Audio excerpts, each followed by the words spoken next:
Morning. I appreciate our witnesses for appearing today. The last time you appeared before this committee, we were facing significant turmoil in our regional banking system. Since then, you have employed a never let a crisis go to waste mantra, attempting to use recent uncertainty to justify your sweeping rewrite of regulations for U.S. financial institutions. It doesn't go unnoticed.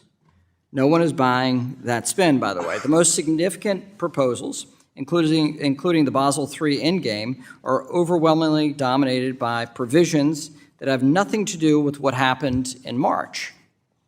Rather, it appears the onslaught of your agency's regulatory proposals are intended to turn private banks and financial institutions into public utilities.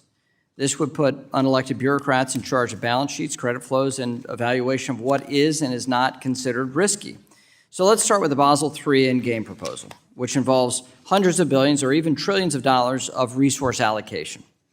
This initiative was put forward with no convincing rationale, no credible motivation, and a shocking lack of supportive quantitative economic analysis.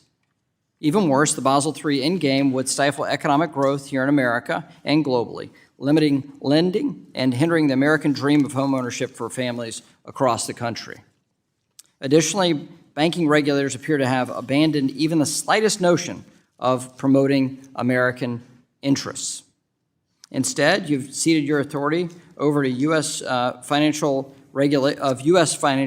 regulation to opaque and unelected and unaccountable global governance bodies and NGOs, allowing European counterparts to set the agenda and put our financial system at a competitive disadvantage. One need only look at the recently proposed federal principles for climate-related risk management. These principles align closely with those being pushed by global governance bodies rather than the best interest of our financial system or even the effects of climate change here in the United States.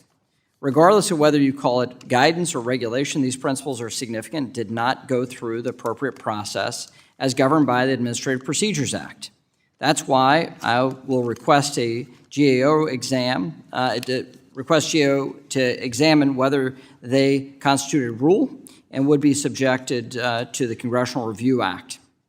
Similarly, in a win for consumer protection, the GAO recently ruled that the SEC's misguidance SAB 121 does meet the Administrative Procedures Act's definition of a rule, making it subjected to the CRA.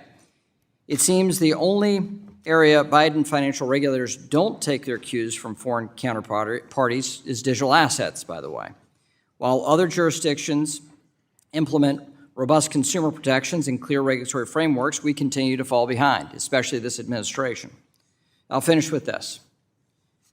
There appears to be a desire to remake the American financial system to better align with regulators' political preferences, rather than to dutifully implement the laws enacted by Congress. These supposedly independent regulators are blindly following orders from the White House and political activists, leading to gross mismanagement of their agencies and the American economy.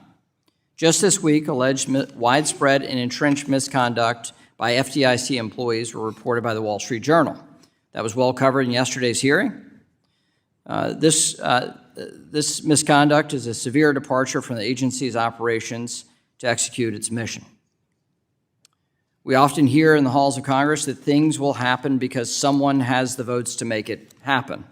Unelected banking regulators seem to be using a similar political calculus to push their partisan agendas, whether it's at the FDIC or at the Federal Reserve for regulatory policy. The stakes are way too high to take your eye off the ball or to play political games. You must focus on the long-term safety, soundness, and stability of our financial system for the benefit of the American people and American families and American workers, rather than focus on partisanship, misleading rhetoric, or short-term political gains. This isn't about politics. This is about doing what's right for the American economy for the long term. It's about safety and soundness in the long run.